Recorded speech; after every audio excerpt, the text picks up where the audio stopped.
जानकी जीवन स्मरण जय जय राम पार्वती पते हर हर महादेव पुंडलीक वरदा हरि विठ्ठल श्री अनंत कोटी ब्रह्मांड नायक राजाधिराज सच्चिदानंद सद्गुरु श्री ब्रह्मचैतन्य महाराज की जय। श्री महाराजांच्या सेवेमध्ये आपण शुद्ध ज्ञान निरूपण पाहत आहे। दशक 5वा, समास 6वा। काल आपण ज्याला ज्या गोष्टीचं ध्यान लागतं त्याला ती गोष्ट प्राप्त होते हा विषय पाहिला। इथं किमान एवढा विवेक वापरणं गरजेचं आहे की आपण नश्वर गोष्टीचं ध्यान करू नये, विषयांचं ध्यान करू नये। समर्थ आपल्याला आपल्या क्षमतेबद्दल जाग करतायत की जर तू ध्यान केलंस तर ती गोष्ट तू प्राप्त करू शकतोस। ध्यान मात्र भगवंताचं धर। अविद्येला जवळ न करता सुविद्येला जवळ कर, म्हणजे तुला त्याची प्राप्ती होईल। एक प्रकारचं जागेपण साधनेमध्ये आवश्यक आहे। आपण जेव्हा तुर्यावस्थेचं वर्णन पाहत होतो तेव्हा आपण पाहिलं की आपला देह जागृती, स्वप्न, सुषुप्ती, तुर्या इत्यादी अवस्थांमध्ये कसा असतो। आपली मनाची, बुद्धीची स्थिती जागृतीत कशी असते, स्वप्न आणि सुषुप्तीत कशी राहते आणि तिथून तुर्येमध्ये आपण कसे शिरतो। आपली जागृती ही आपण फार वरवरच्या अर्थाने घेतो। मला झोपेतून जाग आली इतपतच आपला अर्थ मर्यादित असतो, किंवा एखाद्या विषयाच्या बाबतीत जर सत्य आपल्याला समजलं तर आत्ता मी जागा झालो असं आपण म्हणतो। परमार्थामध्ये जागृती कशाला म्हणतात? जो अखंड जागा आहे त्याच्यापर्यंत जर आपण पोहोचलो, त्याच्याशी जर तदाकार झालो तर आपण जागृतीमध्ये आलो। खरा जागृत कोण असेल तर तो आत्मा आहे, आपला देव आहे, आपल्यातील चैतन्य तत्व आहे। हा जागृतीचा विषय बघण्याचं कारण असं की समर्थांनी आता पुढच्या ओव्यांमध्ये आपण कसे जागृतीत असत नाही हा विषय वेगळ्या पद्धतीनं मांडलेला आहे। समर्थ रामदास इथे स्वप्नाचं उदाहरण देतात। असं पहा, जागेपणी आपण एका विश्वात वावरत असतो आणि झोपल्यावर आपल्याला जर स्वप्न पडलं तर त्या स्वप्नातलं विश्व एक निराळं विश्व असतं। त्याचा कधी आपल्या जागेपणाच्या विश्वाशी संबंध असेल किंवा अजिबातच नसेल। काही लोक तर असे असतात की देवलोक, स्वर्गलोक, गंधर्वलोक, ब्रह्मलोक इत्यादी लोकांमध्ये स्वप्नामध्ये यात्रा करून येतात। ज्या व्यक्तीला कधीही पाहिलं नाही, कधीही अनुभवलं नाही, ती व्यक्ती स्वप्नामध्ये येते। आपण समजा जागेपणी काही व्यवहार करत असू तर त्या व्यवहाराबद्दलचं स्वप्नसुद्धा कधी कधी पडतं। एकूण काय, आपण जागेपणी जसे असतो आणि स्वप्नात जसे असतो त्यात कमालीचा फरक असतो। पण समर्थ एका गुणाकडे आपलं लक्ष वेधत आहेत आणि तो गुण म्हणजे आपल्याला दोन्हीही गोष्टी सत्य वाटतात। जोपर्यंत आपण जागे आहोत तोपर्यंत जागेपणातील विश्व सत्य वाटतं। जसं की आत्ता हे निरूपण आपण ऐकतोय तर हे आपण ऐकत आहोत ही सत्यता आपल्याला अनुभवाला येते। कुणी जर आपल्याला म्हटलं की अरे हा भ्रम आहे तर आपल्याला ते पटणार नाही, कारण आपण त्याचा अनुभव घेतोय। आणि अगदी असंच आपलं स्वप्नांच्या बाबतीत सुद्धा आहे। समजा आपण स्वप्नात आजीबरोबर झोपाळ्यावर बसलो आहे। आजी आपल्याला काहीतरी गोष्टी सांगत आहे। प्रत्यक्ष जीवनामध्ये आजी वारलेली आहे, बरीच वर्षे झाली आजी गेली। पण जेव्हा आपण स्वप्नात असतो तेव्हा तो आजीचा अनुभव, झोपाळ्याचा अनुभव एकदम सत्य असतो। तितकाच सत्य जितका जागृतीतील अनुभव सत्य असावा। समजा त्यावेळी आपल्याला स्वप्नात कुणी येऊन सांगितलं की अरे तू स्वप्न पाहत आहेस, इथे आजी नाही आहे, तर त्यावेळीही आपल्याला ते पटणार नाही। इतका सत्यतेचा अनुभव स्वप्न देतं। पण गंमत अशी की जेव्हा आपण झोपेतून जाग होतो तेव्हा स्वप्न संपुष्टात येतं। आता स्वप्नातील अनुभवांना काहीही किंमत नाही. काही क्षण स्वप्न आठवतं, पण नंतर विस्मृतीत निघून जातं. काही वेळेला काही स्वप्ने लक्षात राहतात, पण जरी लक्षात राहिली किंवा राहिली नाहीत तरी ती प्रत्यक्ष जगामध्ये सत्य असत नाहीत. हे झोपेतून जाग झाल्यानंतर कळतं. याचा अर्थ असा की जोपर्यंत जाग नाही तोपर्यंत स्वप्नाला मिथ्यत्व नाही, तोपर्यंत ते सत्यच आहे. आणि एकदा जाग आली की स्वप्नाला मिथ्यत्वच आहे. पण एक गोष्ट लक्षात घ्या, जाग येणे म्हणजे आणखीन कुठल्या तरी गोष्टीला सत्यत्व येणे.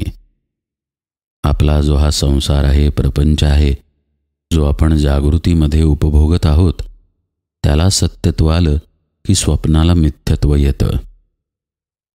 हा विचार नीट लक्ष देऊन ऐका. आपली जागृतावस्था आणि स्वप्नावस्था आणि स्वप्नातून जाग झाल्यानंतर स्वप्नाला प्राप्त झालेलं मिथ्यत्व, यातून समर्थांना काय सुचवायचं आहे ते नीट आपण पाहूया. समर्थ काय म्हणतायत ते पहा. मिथ्या स्वप्ने ओसणाला, तो जागृतीसा आणिला, तेणे पूर्वदशा पावला निर्भय जे. मिथ्याच परी सत्य वाटले, तेणे गुणे दुःख झाले. मिथ्या आणि निरसले, हे तो घडेना. मिथ्या आहे जागृतासी, परी वेढा लाविले निद्रिस्तासी. जागा झालिया तयासी भयेची नाही. मनुष्य स्वप्नामध्ये भिवून ओरडतो असं समर्थ म्हणतायत, पण जागा झाला की ते भय राहत नाही, त्याला निर्भय अवस्था प्राप्त होते. माणसाला अगदी दरदरून घाम फुटतो स्वप्नामध्ये. वाघ समोर आला, आता हा मला खाणार वगैरे वगैरे. पण जागा झाला की वाघही नाही आणि वाघाची भीतीही नाही, असं होतं. समर्थ म्हणतायत, स्वप्न मिथ्या असून स्वप्नावस्थेत ते खरं वाटतं, त्यामुळं आपल्याला दुःख होतं. आणि जेव्हा आपण जागे होतो तेव्हा त्या दुःखाला काही अस्तित्वच राहत नाही. त्यामुळं त्या स्वप्नातल्या दुःखाचं निरसन होणं हा विषयच राहत नाही. जो जागा झालेला आहे त्याला मिथ्यत्वाचा अनुभव आहे, पण जो झोपलेला आहे तो मात्र भुललेला आहे. समर्थ रामदास आपल्या देहबुद्धीरूपी स्वप्नाला निर्देशित करतायत. आपल्याला हे स्वप्नच पडलेलं आहे, ज्यामध्ये या देहाला आपण सत्यत्व दिलेलं आहे. जसं स्वप्नामध्ये येणारी आजी वास्तविक ती हयात नाही, स्वप्नामध्ये समोर येणारा वाघ वास्तवात तो नाही, तसंच या देहबुद्धीचं आहे. प्रत्यक्षात ती अस्तित्वात नाही. पृथ्वीवरती पहा, अक्षांश आणि रेखांश या रेषा आहेत. या रेषा कशा आहेत? काल्पनिक आहेत. एखादी जागा शोधायला सोय व्हावी म्हणून या रेषा कल्पलेल्या आहेत. प्रत्यक्ष पृथ्वीवरती त्यांचं अस्तित्व नाही. तसंच आपल्या मीपणाचं आहे. मी माझा मीपणा ठेवतो, कारण व्यवहाराकरिता समोरच्याला तूपणा द्यावा लागतो. दरवाजाच्या अलीकडील व्यक्ती म्हणते, मी आत आहे. दरवाजाच्या पलीकडील व्यक्ती म्हणते, मी बाहेर आहे. मग वस्तुतः मी आत आहे की मी बाहेर आहे? तर मी हा सापेक्ष आहे हेच खरं. बाहेरच्याचा मी बाहेरच्यापाशी, आतल्याचा मी आतल्यापाशी. आतल्यानं तरी मी का धरला?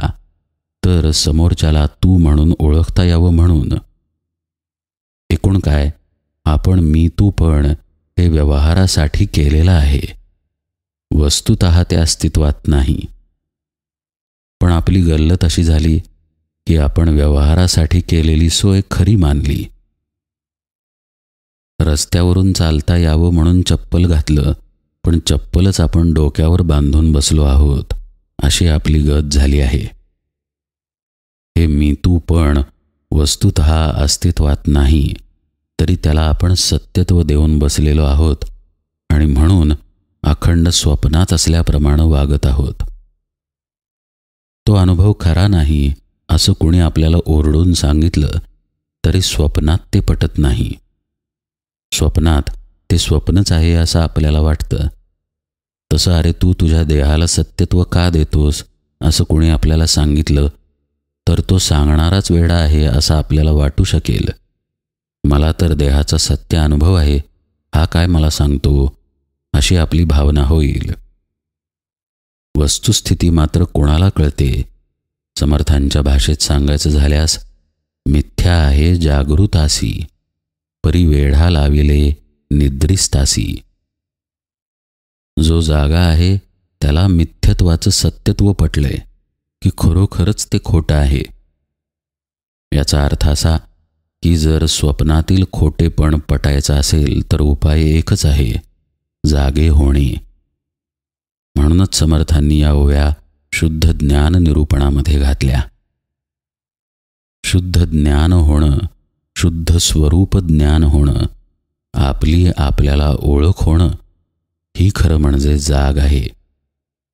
ही जाग आली की देहबुद्धी हे स्वप्न आहे हे कळून येतं, ती खोटी आहे हे अनुभवाला येतं. प्रत्यक्ष अनुभव महत्त्वाचा आहे.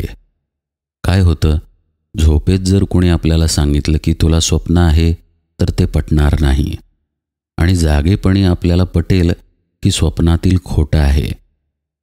पण अडचण अशी आहे की जागेपणी आपल्याला स्वप्नाचा अनुभव नाही आणि स्वप्नात जागेपणाचा अनुभव नाही. याचा अर्थ असा की ज्यावेळी जे सांगितलं जाईल ते आपल्याला पटणार नाही. यासाठी ते आपल्याला ठसवावं लागेल, हा एकमेव उपाय शिल्लक राहतो. आत्ता हे निरूपण तर्काच्या दृष्टीनं आपल्याला पटतं. खरंच की स्वप्नात सगळं खोटं असतं. खरंच की जागं झाल्यानंतर स्वप्नाला काही किंमत नाही. पण हे वरवरचं पटणं आहे. जेव्हा आपण स्वप्न पाहत होतो तेव्हा तर हे तत्वज्ञान, हा तर्क आपल्याजवळ नव्हता. आपण खरोखर त्या स्वप्नामध्ये रंगून गेलो होतो, अगदी त्याला सत्यत्व देऊन. बरं, जेव्हा आपण जागे झालो तेव्हा सुद्धा हे तत्वज्ञान फक्त शाब्दिक आहे. जागेपणी कुठे आपण स्वप्नाचा अनुभव घेतोय त्याचं खरं मिथ्यत्व पटण्यासाठी. एकूण काय, जोपर्यंत प्रचिती नाही, समर्थांच्याच भाषेत रोकडी प्रचिती नाही, तोपर्यंत फक्त हे शब्दज्ञान आहे, बाष्कळ बडबड आहे. समर्थांचा असा हेतू आहे की आपल्याला याचा प्रत्यक्ष अनुभव यावा की आपण देहबुद्धीरूपी स्वप्नामध्ये आहोत, आणि हा अनुभव येण्यासाठी आत्म्याची जागृती येणं गरजेचं आहे. एकूण काय, तर आत्मा हा जागेपणा दर्शवतो आणि देहबुद्धी हे स्वप्न दर्शवतं. हे आपल्या चित्तवृत्तींवरती ठसलं पाहिजे. नाहीतर स्वप्नाचा अनुभव जागृतीत नाही आणि जागृतीचा अनुभव स्वप्नात नाही. त्यामुळं तत्वज्ञान केवळ बोलण्यापुरतं आणि ऐकण्यापुरतं शिल्लक राहील. जर हे आपल्या बुद्धीमध्ये, आपल्या चित्तामध्ये ठसलं गेलं तर मात्र साधक विवेकी होतो. विवेकी झालेला साधक साधनेची कास धरतो आणि खऱ्या वैराग्याला प्राप्त होतो. आणि हे प्राप्त झालेलं वैराग्य, विरक्ती हीच खऱ्या अर्थानं जागृती आहे. म्हणून समर्थ पुढे म्हणतात, परी अविद्या झोप येत भरे, भरे सर्वांगी काविरे, पूर्ण जागृती श्रवणद्वारे मनने करावी. जागृतीची ओळखणं, ऐकतयाचे लक्षण, जो विषयी विरक्त पूर्ण अंतरापासूनी. किती सुंदर सांगितलं पहा समर्थांनी. ही अविद्यारूपी झोप आहे. म्हणजे काय, तर अर्थातच आपली देहबुद्धी. ही झोपच या देहबुद्धीरूपी स्वप्नाला कारणीभूत आहे. म्हणजेच काय, तर देहबुद्धीच्या अंगानं जी आपण सुखदुःख उपभोगतो त्यांना समर्थ इथं स्वप्न म्हणतायत. पण समर्थांनी इथे भरे हा शब्द वापरला. ते म्हणतायत की ही अविद्यारूपी झोप हे देहबुद्धीचं पांघरूण तू मुद्दामहून ओढून घेतलेलं आहेस, स्वतःहून ओढून घेतलेलं आहेस, नैसर्गिक आलेलं नाही. आपण स्वतःहून ते ओढलेलं आहे तर आपल्याला स्वतःलाच ते बाजूलाही करता येतं, हे समर्थांना सुचवायचं आहे. असं पहा, लहान पोरगा अंथरुणामध्ये झोपलेला असतो. शाळेची वेळ झालेली असते. आई ओरडत असते, अरे उठ, आवरायचं आहे. आईची हाक त्याला ऐकू येत असते बरं का, पण मुद्दाम होऊन खट्याळपणानं तो पांघरूण ओढून बसलेला असतो. वारंवार आई जेव्हा सांगते की अरे बाहेर ये, पांघरूण काढ, तेव्हा ते ऐकून ऐकून शेवटी तो पांघरुणातून बाहेर येतो. समर्थ आपल्याला तेच करायला सांगतायत. आपण आपल्याच मर्जीनं, आपल्याच वासनांमुळे, विकारांमुळे देहबुद्धीचं पांघरूण ओढून बसलेलो आहे. या अविद्यारूपी झोपेत गेलेलो आहे, स्वप्नात गेलेलो आहे. तर आता काय करावं? तर श्रवणाची कास धरावी. पूर्ण जागृती श्रवणद्वारे मनने करावी, असं ते म्हणतात. संतांच्या, सद्गुरूंच्या मुखातून श्रवण करावं, त्याचं मनन करावं आणि आपल्या झोपेतून आपणच जागं व्हावं. आपणच ओढून घेतलेलं पांघरूण आपणच टाकून द्यावं. असं जागं झाल्याची खूण कोणती? समर्थ म्हणतायत, जागृतीची ओळखणं ऐकतयाचे लक्षण, जो विषयी विरक्त पूर्ण अंतरापासूनी. मगाशी हा विषय पाहिला पहा आपण, की त्याच्याजवळ विवेक निर्माण होतो. एकदा जाग आली की मग झोप बाजूला राहिली. झोप आणि जाग एकाच वेळी राहू शकत नाही. तसं जो जागा होतो तो विवेकामध्ये शिरतो आणि सद्गुरुपदिष्ट साधनेमध्ये रमून जातो. हा विवेक त्याला साधनेमध्ये राहायला मदत करतो आणि साधनेमध्ये राहत गेला की अर्थातच त्याच्याजवळ वैराग्य, विरक्ती आपोआपच येते. असं पहा, विरक्तीच्या विरुद्ध गोष्ट आहे आसक्ती, आणि आसक्ती हा देहबुद्धीचा प्रकर्ष आहे. देहबुद्धी मुळाशी आहे आसक्तीच्या, पण जागृतीमुळे देहबुद्धीच बाजूला जात असल्यामुळं अर्थातच आसक्ती दूर होऊन त्याच्या ठिकाणी विरक्ती येते. असा साधक मग विषयांमध्ये रमत नाही.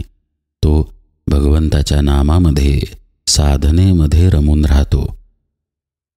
जर ही विरक्ती अंतःकरणापासून असेल तरच तिथे खरी जागृती आहे. म्हणून समर्थ पुढे म्हणतात, जेणे विरक्तीस न यावे तो साधक ऐसे जाणावे, तेणे साधन करावे थोरी व सांडुनी. जोपर्यंत आसक्ती पूर्णपणे सुटून, पूर्णपणे असा शब्द आहे बरं का, जोपर्यंत ही आसक्ती पूर्णपणे सुटून विरक्ती संपूर्णपणे अंगी आली नाही, तोपर्यंत आपण साधकच आहोत हे समजावं, असं समर्थ म्हणतायत. आणि मग त्यांना आपला मोठेपणा बाजूला ठेवून साधनेमध्ये राहावं, हेच शहाणपण. समर्थांनी अनंत प्रकारे ज्ञानाविषयी निरूपण केलं.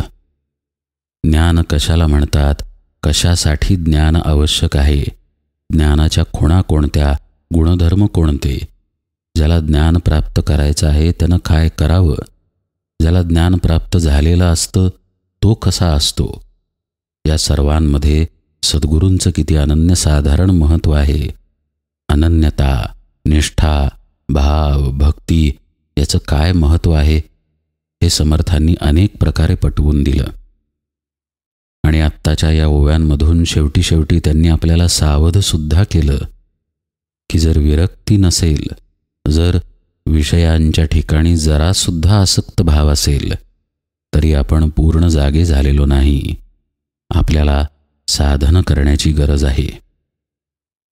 पुष्कळदा साधन मार्गात काय होतं, निरनिराळे भ्रम निर्माण होतात. कारण साधनेच्या अवस्थेमध्ये बऱ्याच जणांना अनुभवसुद्धा येतात. कुणाला काही तेज दिसतं, कुणाला रंग दिसतात, कुणाला अनाहत ध्वनींचा अनुभव येतो, कुणाला संत सत्पुरुष, देवी देवता यांची दर्शने होतात.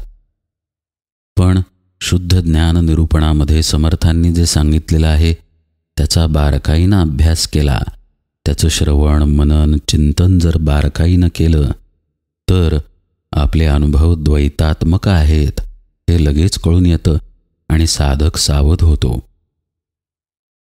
जोपर्यंत द्वैत आहे तोपर्यंत आत्मानुभूती नाही. जोपर्यंत द्वैत आहे तोपर्यंत पूर्ण विरक्ती नाही. आत्ता समर्थ म्हणतायत त्याप्रमाणे जागृती नाही.